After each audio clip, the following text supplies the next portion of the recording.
មួយពីរបី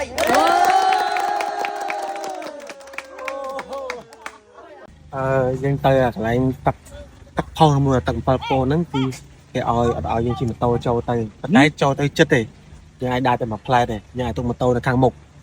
សួស្តីពុកម៉ែបងប្អូនអរគ្នាការវីដេអូមុនខ្ញុំបានទៅដែរប៉ុន្តែមានអ្នកខ្លះអត់ស្គាល់ចិត្តទេប៉ុន្តែដោយសារអញ្ចឹងទៅវីដេអូលើកនេះគឺខ្ញុំបង្ហាញផ្លូវចូលហើយចំពោះផ្លូវចូលនៅចុងវីដេអូតែឥឡូវនេះគឺខ្ញុំមកបង្ហាញកន្លែងទឹកគេហៅថាទឹកផុសឬមួយទឹក7ពណ៌តាមពិតនៅចិត្តបង្កើសោះខ្ញុំមិនដឹងគឺនៅចិត្តព្រះអង្គធំហើយក្បែរលើង1000ហើយការដែលខ្ញុំឡើងទៅមុនគ្នា4នាក់គឺថាស្ងាត់មែនតែនបើមិនស្ងាត់យ៉ាងម៉េចបើខ្ញុំទៅដល់ម៉ោង5ជាង7:06ហើយគេបិទហើយប្រហែលគេបិទហើយយើងអាចចូលទៅទស្សនាបានហើយលឹមលើថាទឹកនៅក្នុងកន្លែងដែលខ្ញុំកំពុងតែមើលហៅទឹក7ពណ៌ខ្ញុំហើយមានអ្នកខ្លះក៏ខមមិនដែរថា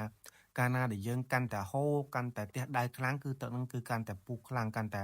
ហៅថាផុសច្រឡំខ្ញុំច្រឡំនិយាយថាពុះ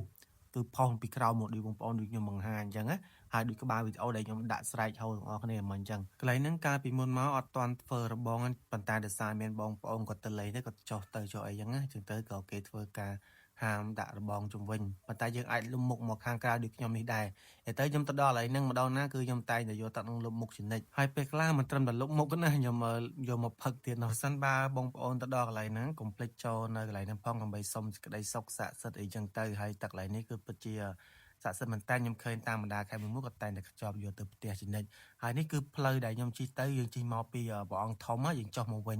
ពីព្រះអង្គធំរហូតទៅដល់កន្លែងស្ពានប៉ុន្តែអត់ដល់ស្ពានទេបងប្អូនងាកមកខាងឆ្វេងដៃហ្នឹងគឺឃើញមានតូបមួយហើយគេហៅថាដាក់ផ្លាកពីមុខហ្នឹងដូចជាថាទៅលើង1000ច្រកកន្លែងហ្នឹងគឺច្រកលើង1000ដូចគ្នាដែរនៅពេលដែលបងប្អូនមកដល់កន្លែងហ្នឹងហើយបងប្អូនអាចសួរគេនៅតូបហ្នឹងទៀតបានណាគាត់នឹងប្រាប់ហើយបងប្អូនឃើញភ្ញៀវដើរទៅហ្នឹងកំពុងតែដើរទៅកន្លែងលើង1000ហើយនឹងទឹក7ពណ៌ហ្នឹងឯងអរគុណច្រើនជម្រាបលា